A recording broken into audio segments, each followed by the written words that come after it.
Our final step in making our decoupage eggs is to varnish the surface. This one has been varnished, and you see it's has a much nicer shiny, and it just kind of pulls the whole thing together. You can varnish with an acrylic varnish that you can pick up in a craft store, or you can varnish with nail polish. You can even varnish with these sparkly clear nail polishes to get a totally different look. I'm using a clear varnish, an acrylic varnish, and you just paint it on. Now the tricky part is that you want to coat the whole egg, and you need to hold on to it.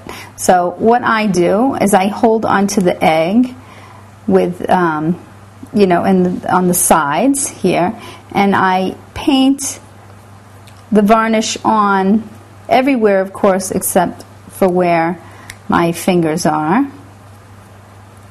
And you want to put a nice even coat, make sure there's no drips, and just turn the egg around while still holding it in the same place, and coat as much of the egg as possible. And then, keeping track of where you are holding it, we'll place it on our little stand, and then just paint over the areas that our fingers were holding it. So we'll place it on our stand carefully, and it sits up there very delicately because the idea is that you do not want it to be touching anything too much.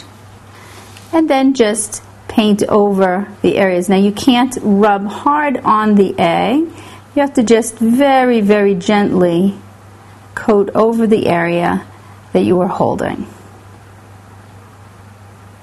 If you want a really glassy, glossy look, you can paint on several coats of varnish. You'll have to let it dry between coats, but that will give you almost a glass-like or a porcelain kind of egg. And here they are, all our decoupaged eggs.